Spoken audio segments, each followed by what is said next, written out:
Hello and welcome. This is the Goalless AFL podcast. Yes, we are back. Sorry for taking last week off. Life gets in the way sometimes. We had some circumstances which I could not avoid, and we just did not make it in time. We felt that the relevancy was somewhat worn off. So this is round 18 recap and looking forward to round 19 of the AFL season. It's crazy that we are already here. We are in the middle of July. It's crazy that we've only got a few more games left, and then finals. We've got some crucial games coming up. We had some crucial games last weekend, so let's dissect it all. Caleb, how are you going, mate? Fantastic. We're in the business end of the season, and there's been a few teams now that have, I think, in more concrete terms, decided their own fate for where they're going to end up at the end of the season. Yep. One of those teams which is pretty much out of the 8 and out of contention at this point was the team that the defending champions Brisbane Lions defeated in the first game, which was on Thursday night. The Lions defeated Carlton 1-3-66, which was a pretty resounding game, to be honest. There wasn't really any danger that Carlton were going to win this game, to be honest. Brisbane just walked pretty much all over them from the beginning. There was a little bit of a comeback, towards the, latter part of the first quarter, but, the Lions pretty much had it in hand the whole time. What did you think about this one, seeing it in its entirety, Caleb?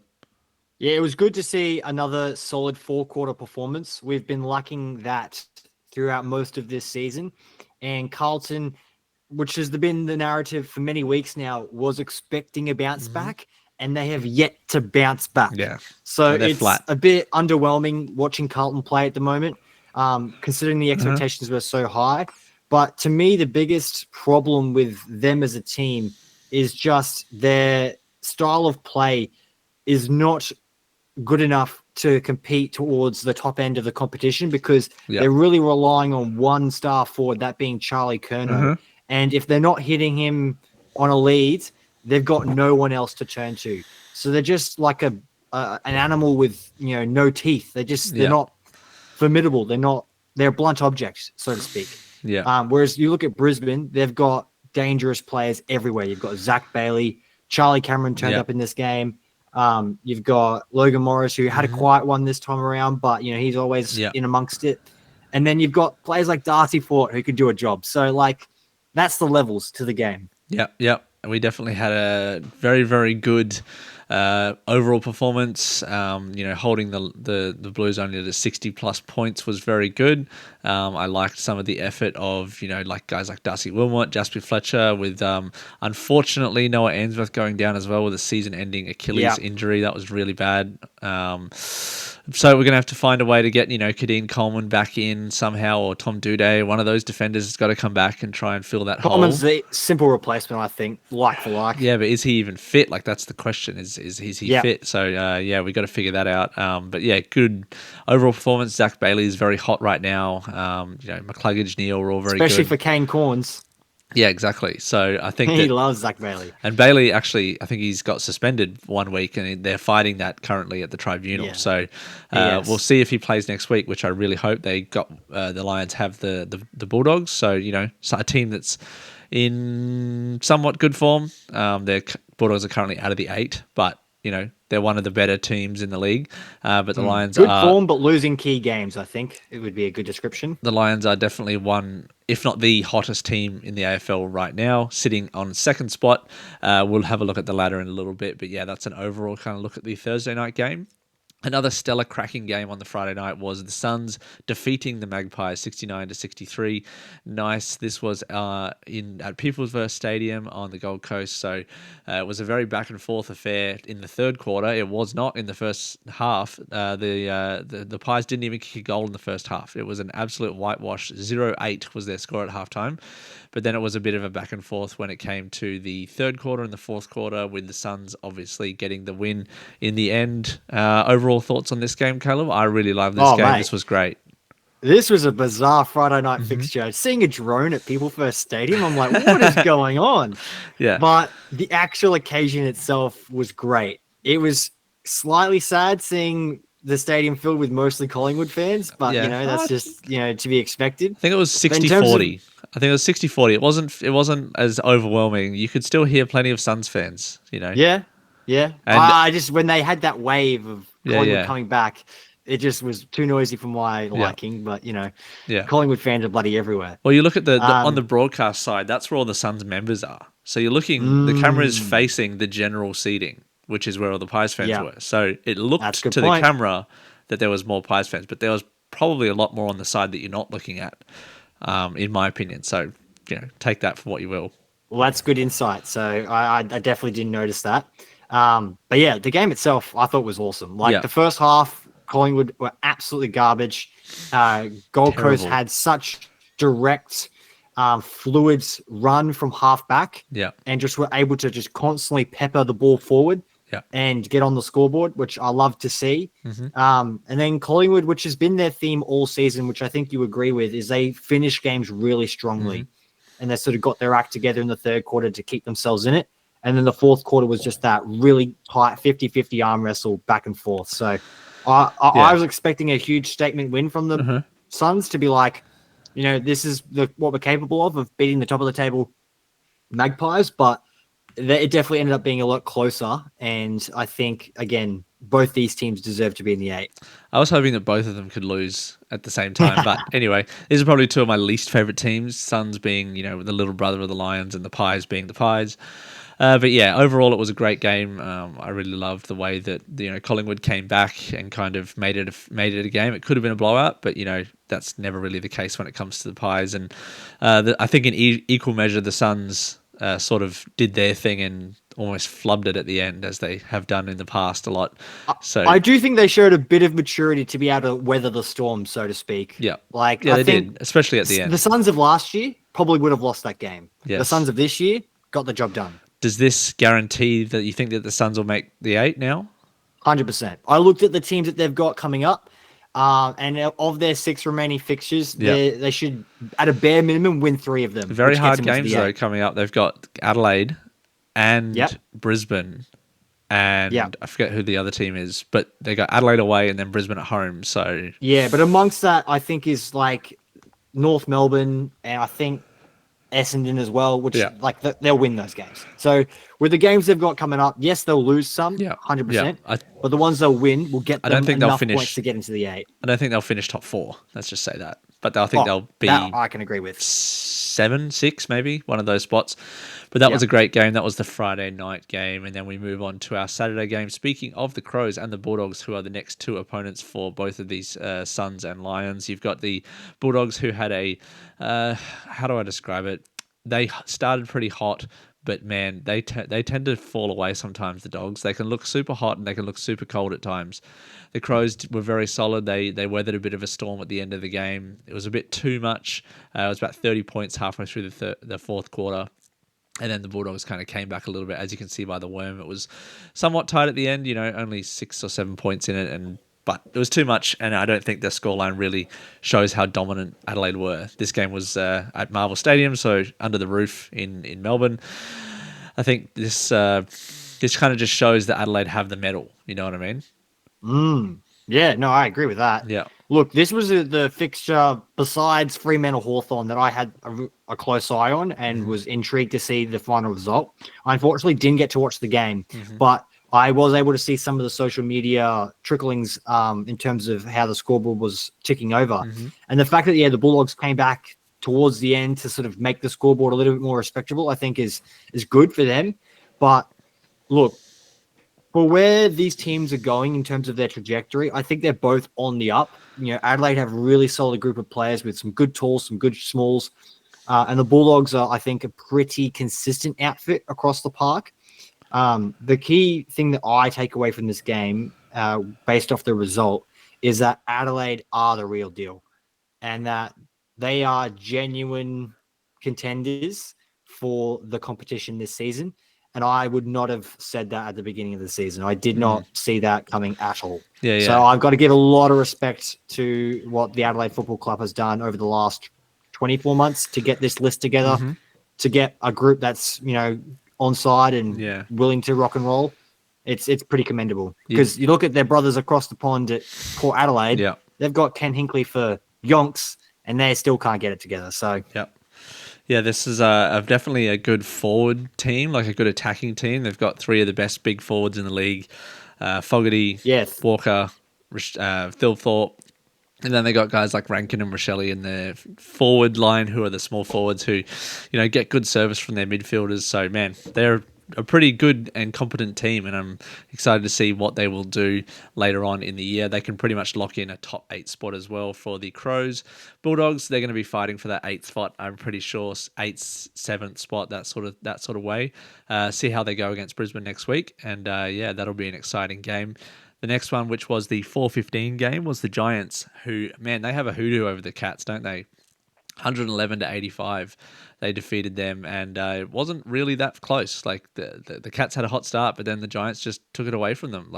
Yeah, wow. And again, the Giants being hot and cold, it's just they had 5 goals from Aaron Cadman. You got Jesse Hogan chipping in, Toby Green, all those guys. Like when the Giants are hot, they're hot, but when they're not, they're not.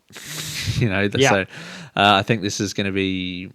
This result, I don't know if I would take too much away from it if I was the Cats. They just seem to have this thing against the Giants where they just lose in weird kind of ways. I don't know. But also, if you're a Cats fan, you're like, we should be winning these games. You know what I mean? Yeah.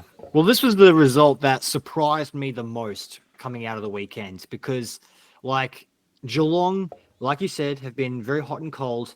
And I expected them to be bouncing back, especially after the heavy defeat from Brisbane. And last week when they didn't quite get the job done against, I'm just looking at my phone. Oh, no, they smashed Richmond. So, yeah, it was the week before that they got smashed by Brisbane. Mm-hmm. But like you said, they've had games this season when they're expected to win and then they just don't quite get the job done. And I expected them to win this. But GWS just keep hanging around. They're like that, bloody sore that you've got on a leg and it just won't quite heal properly. Yeah. And you're like, just go away. I don't want you here anymore. That's what I think of GWS. Yeah. Fair enough. I think they're a little bit of like an annoying team that could beat a team and play spoiler a little bit in the finals, perhaps. Anyway, we'll see what happens with them. And I think that I would like to see them in the finals, as in... I think that the Lions kind of play them well, even though we have lost to them in this season. But I think I'd rather play the Giants than the Cats. Looking at this, not sure why. I just think it's one of those form things. I'm not sure. I'm not sure why, but I just looking at this game, I just feel like the Cats have a bit more against the Lions. I know this sounds kind of counterintuitive because of the results of this season, but I don't know. I just feel. How do you feel about that? That's so interesting that you say that because I kind Finals of have are the weird. same sentiment, but I think the reason that sentiment is there is purely based off reputation. Yeah, that's true. A Like lot of Geelong things are have a good reputation. reputation and we know what they're capable of. Yeah. Whereas GWS, even though they're a good team, Yeah, maybe that's it. I think Geelong are Yeah. predictable. I'd rather play them who are predictable. I don't know. Mm. We'll move on to our next game. I think we're getting off topic here. That's the one of the worst games of the year. This was definitely a game of AFL that was played in 2025. This was Richmond defeating Essendon. Basically, 2 VFL sides playing each other. 46-37 was the final score. This was pretty terrible. I was watching a little bit of it, and then I switched to the Freo game. So yeah, didn't really watch too much of this one, and some of the commentary around it was pretty wild. Essendon are basically walking wounded. They've debuted 13 players now this season, so take from that. So I guess they are bringing in young players, but also they're playing a team in Richmond who have even younger players, and they're winning. So don't know what to really take from that. I think Richmond are more further along.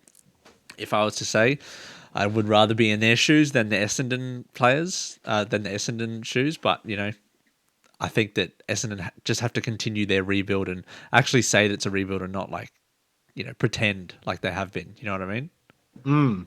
Brad Scott has to be under a lot of pressure, man. I don't understand how you can constantly take one step backwards and claim that you're still moving forward. To me, it's very, I just don't get it because when I look at where they are on the table and how they've performed this season, I'm simultaneously surprised and not surprised. Because coming into the season, there was a part of me that was like, you know what? Based off what I saw last season, I actually think Essendon could get their shit together and have a good season. They could play some exciting football. But also, when I had that same sentiment when we did our ladder predictions, there was a part of me that was like, you know what? They could also just have another shocking season Yeah. and just end up in the midst of, mid-table. They could have And 47 that's injuries. exactly what's happening. Yeah, they just have injuries, injuries, injuries. It's one of the worst seasons for injuries that you've ever seen for Essendon. So, you know, if they were all healthy, do you think they'd be better than this? Oh, I think they'd be better than this, yes. Like, to me, when I've watched Essendon games and they've actually played well, I would compare them to teams similar to like Port Adelaide and Carlton of now. Like, they're sort of around that 10th to 12th spot. I when they play their best footy, I wouldn't put them in the likes of St Kilda or Melbourne or even North Melbourne. North Melbourne have played some really good games, but I wouldn't put Essendon when they play their best footy in that category. Yeah. But they have played their best footy like maybe once or twice this year. Other games I've seen, they've just been mediocre at best. So they belong with the likes of St Kilda, I have to say. Okay. Fair enough. Fair enough. I think that yeah, if Essendon don't show any signs of improvement, we're going to have real questions about their coach. And I think this is another good step for Richmond. So, rounding up this game is kind of disappointing for one team, obviously, but even more disappointing for another team in terms of the season. Like, this is an encapsulation of the season, I feel, for both Richmond and Essendon. This is the last game of Saturday, which was the Dockers versus the Hawks. The Dockers eventually ran out winners. The Hawks sputtered at the end. Even though they had the lead for a little bit in the middle of the third quarter, the Dockers at home ran away with it. It was a feisty encounter. I tell you what, there was a lot of fights. With a lot of the commentary around Andrew Brayshaw he was basically doing interviews on the sideline with his head split open, Yeah, I saw blood that. gushing down, and all of that. It was feisty. There was some real tension going on in this game. So it'd be great if these two teams met up in a like an elimination final in like a seven Oh, that would be versus great. 6 versus 7 or 5 versus 8 type of matchup. I'd really love to see that. That would be pretty cool. But yeah, the Hawks kind of continue this slide of winning one, losing one, winning one, losing one, kind of that inconsistency that we haven't seen from them at the start of the season. But yeah, they're faltering a little bit. But yeah, I don't think that they're as good as what people thought they were at the start of the year. What do you think? Through the Hawks or Hawks, Frio? Hawks. Oh, okay. This is exactly where I thought Freo would be. Interesting. Yeah, okay. Look, I I didn't think think the going Hawks would be good. I didn't think yeah, that. look, yeah, no, you are right, but look, I think most clubs going all the way to the west, it's always going to be a little bit Yeah. more difficult. Um, so look, the biggest thing that surprises me because I did try to watch this game and then I unfortunately fell asleep on the couch. Not because the quality of the football, just because I was so tired from the things I had on that day. But when you look at that worm, the fact that it was seesawing as much as it was, I think, is indicative of where these teams are at. They are of even quality and are scraping to get into the 8. And I am very much so of the same opinion that I would hope both of these teams make it into the 8 and do find each other coming up against one another Yeah. and having to do battle, because I think that would be really, really exciting. And look, I think it's more important for Fremantle to have got this one win than it is for Hawthorn. If Hawthorn got this win, it's like, job done, we move on. Whereas with Fremantle, like, there was so much speculation and controversy and discussion in the media with regards to Justin Longmuir. Like, if they lose this game, is this season over for them? Is he the right man for the job? Is he capable of taking this team to finals and beyond? And he answered those questions and have basically put away that conversation for another week. So that's really important for not only the coach, but for the players as well, because when the coach is under pressure, the players feel that. And we're seeing that at Carlton, and Fremantle have just steered away from for another week, those potential boat sinking moments, if that makes sense. Fair enough. I understand. I understand what you're saying. So yeah, a good kind of litmus test, so to speak, of both of these teams. I think this game. and hopefully we see them match up later on in the year. Another team that we won't see match up in the finals will be the North Melbourne Kangaroos, who lost to Melbourne 119-83 at the MCG. This was a good game from Melbourne. It was the reverse of a game that they had earlier in the season. I think it was like round 3 when North smashed them. And so I guess the Melbourne Demons wanted a little bit of payback, and they ran away with it in the fourth and third quarter, as you can see by that worm. North, again, another step back. Well, maybe not a step back in like play style, but like another step back in results. I just feel like this Yeah. is a game, if you want to move forward as a club in terms of building, you need to win these games, especially against a team that's like your peer or even below you, some might say. You know, even though Melbourne are higher on the ladder, it's like you got to be winning these games. So disappointing, but I'm not really sure if the Demons would be that rapt about beating North. They're not like, oh, we've got a big scalp. And then similarly, like with the Kangaroos, would they be like, oh, this is awesome, we beat the Demons? It's like, you're both kind of at the same level. I think if you played this game 100 more times, you'd probably have about 50-50. Yeah, You I know? agree with that. Yeah. And the fact that the Kangaroos were able to get the job done against these guys earlier in the season, I think is, again, more evidence to that. Yeah. Look, the one takeaway that we can have from this game, from the Demons' perspective, is the fact that Christian Petrarca popped up and put in a really solid performance. Yeah. I think he got 30 odd disposals or so. Yeah. Like, the fact that he's come back from an injury and a lot of preseason turmoil, and had a very slow start to the season with the rest of the team, admittedly, but he's still capable of putting in a really good performance. And I think if Melbourne have any chance of surviving in their current state, they need Christian Petrarca to step up and get the job done for them. Because if he doesn't, then I don't see much more incentive for a lot of their other stars to stay at the club. Yeah. Because they don't seem to be moving in a forward direction, which then throws the coach into question. Yeah. And if they have to do a rebuild like Essendon or like Essendon, then big trouble over in Melbourne. And Max Gawn did really well, so proving again once again he's going up against another All Australian ruckman in Sherry. So this was a great matchup for them. Some of the best ruckmen in the league, and I guess that Gawn pretty much announced that he's still the best ruckman in the league. I'd agree with that. That was the game on Sunday afternoon, and then there were two more games. We'll first start off with the Swans surviving against the St Kilda Saints.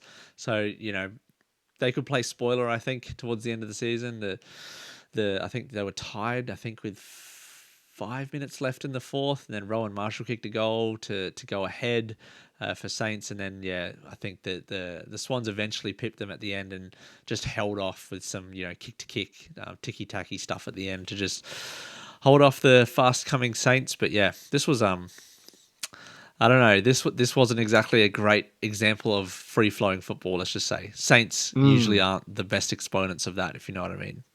No, I would tend to agree with that. Look, I'm just so glad that the Swans won this game because I am totally in the bandwagon of saying the Swans can make the 8. Nah. Because if you look at their upcoming fixtures, they've got North Melbourne, which they'll win. They've then got GWS, which they could win. They beat them earlier in the season, but they could easily lose that. But let's say they do win that. So that's 8 points. They then have Essendon. That's an easy win. 100% going to get the job done there. They then have Brisbane at the Gabba, which they'll definitely lose. I think that's pretty safe to say. And then they have Geelong at the SCG. So again, depending on how well the Cats turn up at the end of the season, that could be another 50-50. But let's say they lose that. They're going to lose 2 games out of those ones there. And then in the last game of the season, they have West Coast, which they'll win. So out of those remaining 6 games, I could see themselves losing 2 of them. Right. Which means, mathematically, they can very much so make it into the top 8 at the end of the season. Yes, they're relying on the likes of Fremantle and GWS to drop points and, throw it away. But I think the Swans, based off their run to the finals, have the best chance out of those sort of teams in there to make the 8. And I think they can do it. But so even that's what I want to see. Even if they make the finals, I think they'll just get bounced real quick. You know what I mean? Like they'll be Yeah, out of there look, really I quickly. don't think they'll make it deep into September. They certainly haven't been one of the better teams in the comp, but Yeah. I just think in terms of because I've watched quite a few games of Sydney this Uh-huh. season, and I have been very impressed by what I've seen for 75% of it. That other It's just they 25% must lose. have been really bad. Yeah, well, they're just the games that they lose, they shouldn't lose. You know what I mean? Like, Mm. they only have themselves to blame. It's not like the team that they're coming up against them is like, oh, wow, like they are so clearly better than Sydney. Mm. They lose a lot of 50-50, 60-40 type games. And they've got the list based off last season to prove that they can play finals footy. And again, like I said, if they lose, 2 out of the next 6 games, that would be expected. And I think that could lead them potentially into an 8th spot towards the end of the season. We will see. I don't really agree with you, but we'll see. This I've is the I've got a few wild opinions and predictions, so this okay. would be the latest. Fair enough. This game was also another game of AFL that happened that we don't probably not going to talk about very much. This was the Eagles who actually kicked their highest score of a quarter for the year. In the first quarter, they kicked 6-3. And they got out to a pretty big lead. Oh, I'm going to say pretty big, 14 points. But hey, for West Coast, that's a pretty big lead. Any lead is a big lead I for was gonna them. say, And then they got overrun by a fast coming Port who basically just ran over them at the end there. And that was all she wrote. I didn't watch a second of this game. I was very busy, so didn't watch a second of that one. But that leaves us with a ladder that looks a little bit like this. You got Collingwood. Now, what we're going to do, Caleb, I think, is I'm going to go and say each name, and you're going to say lock or not a lock. All right? okay, So yeah, Collingwood, lock, Brisbane, lock, Adelaide, 100% lock. Geelong, I would say a lock for the 8, not necessarily for the top 4 though. okay, Gold Coast, Lock, Hawthorn, lock. GWS, No, no, not sure, Freo. not sure. Okay, I now would say GWS and Frio are the two teams where I'm like, yeah, it could go either way. and we'll go to the next part of the ladder, and I'll give you here we go. Western Bulldogs. Lock, They're going to make the 8. All right. So I think so. they're currently sitting out of the 8, and they're going to make the 8. I Right. think so. And then Sydney. Look, Yeah, I based think off what I've just said in the previous segment, I have to say the Swans are going to make it. so. So Sydney and otherwise, I'd be Port. stupid to say otherwise. So who was the other games? Who was the other teams that are going to drop out? You're saying that GWS Well, and I Freo are going think to drop out. GWS and Frio could. So based off math, you got to say the doggies and the Swans come in, and the Giants and the Dockers go out. Right. Based off my logic. Okay. But look, I could be wrong. All right. Well, I'm going to do the same. So Collingwood lock, Brisbane lock, Adelaide lock, Geelong lock, Gold Coast not a lock, Hawthorn not a lock, GWS lock, and Freo lock. Okay. So I think So you've that got 3 teams that are not locked in. Interesting. no two. I said Gold Coast and Hawthorn. Oh, okay. Sorry, Yeah. I thought you said Fremantle as well. And Gotcha. then Western Bulldogs is probably the only one that could challenge to get up there. I think all the other teams are pretty much done. So Okay, well, if you've got 2 especially teams not locked in, then who are the 2 teams that are no, coming in then? didn't say they're locked. Like there's a difference between lock and like I think they're going to go out of the 8. They're not locked in, is what I'm saying. I think there's a difference. Okay, we'll go back to page 1 again, sorry, of the ladder. So you said Gold said- Coast and Hawthorn are not locked in. No. I think that So they're you're not saying they locked in. could make the 8, but you don't 100% No, I don't know 100%. for certain. No. Okay, I understand now. And then Western Bulldogs are probably the only other team that could come in, and then maybe Sydney or Port, but I'm not going to give them a lock either. So Oh, yeah, no, Port's gone. So that is kind of, and then I suppose we could talk about at the bottom of the ladder. You got West Coast, Richmond, in that kind of North and Richmond are actually kind of along with St Kilda there. Saints are only 2 points ahead of both of those teams. West Coast, sitting there with 1 win, which is pretty dismal. 1 win, 16 losses in a season, man. Being an Eagles fan must be brutal. Brutal. Then Essendon, Melbourne, Carlton, that kind of squads. That's pretty much season done for them. And then Port and Sydney still have some life, but not a whole lot. Looking forward to round 19. We have a Thursday night game of Essendon versus GWS at 7:30. Who do you think is going to win that one, Caleb? Oh, GWS will win that.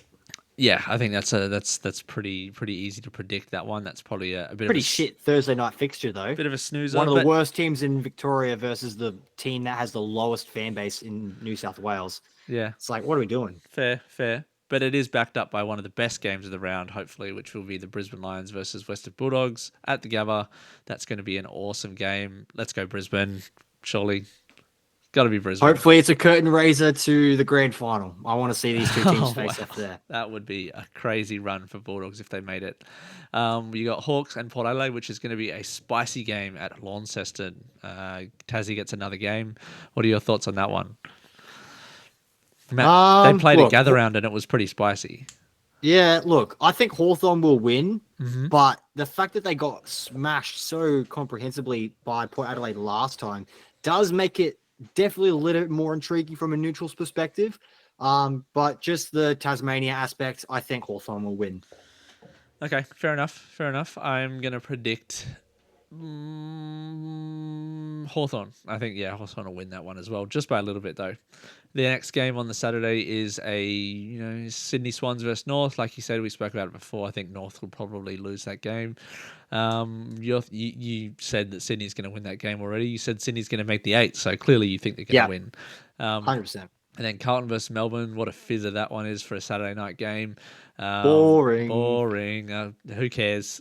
Who cares who wins that game? And then another fizzer for a Saturday night game. Far out. This is going to be, I would predict that would be the worst Saturday night schedule of the entire season. Who's going to watch any of this? Who's going to watch any of those games? Certainly not me. I'm not jumping out of my seat to chuck on Fox Footy, that's for sure. The next one is the Sunday slate, which is actually some pretty good games. So you got Geelong versus Saints. I think Geelong's going to win that one. Yourself? Yeah, Geelong will win that easy. And then you got Collingwood versus Freo at the MCG. I think this is going to be Collingwood. They'll bounce back. Dockers don't play that well at the MCG, so that'll be a cracking game. What do you think of that one? I think it'll be another acid test, and I think Collingwood will win just because they have such an advantage at the G. But again, from a forward-thinking, are we capable of making finals mentality, this will be a really good opportunity for Dockers to show what they're capable of. Yeah, they'll have a very psychedelic performance. Stop it. Moving on. Adelaide Crows versus Gold Coast, their last game. This is a cracking finish, and I think that Adelaide is going to win this one in Adelaide Oval. But I wouldn't be surprised if Gold Coast won, but I hope that Adelaide wins. Thoughts? This is certainly game of the round. I For sure. don't know if it's a lock for Adelaide winning, but I think that they will. Okay. Well, it'll definitely be an intriguing round of games, and man, it's been a crazy season. I can't believe that we're already at round 19. Only 5 more rounds to go. Oh, man. How are you feeling overall with the footy season so far? Well, we just looked at the ladder before, and I feel like everyone, based off how well they've performed this season, is exactly where they belong. So look, it's I wouldn't say it's unsurprising. There's certainly been a lot less twists and turns than I would have liked. Yeah, there's not really been a bolter team. Coming into the business end of the season, look, I feel like last season was like the once in a generation type moment where you've got 14 teams trying to push for the 8. I don't know if we'll ever see that again. But like, if you're being realistic, out of the teams that are really pushing for a finals footy, there's really only 9. Yeah. I'm being optimistic with 10 and choosing Sydney. Yeah. But like, it's just not that fierce of a contest. You might see some resting later on. You might see Collingwood rest some players. You might see Geelong rest some players. Maybe Brisbane, who knows, trying to, stop some injuries. You might see round 24 be a little bit of a non-event because of some resting. Or playing a bit conservatively because their final spot's already locked in. Unless there's a team pushing for a top 4. Could see something like that. But yeah, it'll be interesting. Thank you so much to everybody for watching. Thank you, Caleb, for joining me. I do appreciate it. We'll be back next week. And it's going to be a crazy finish to the game. Enjoy your weekend. Enjoy all the footy watching this weekend. We'll see you next week. Have a good day.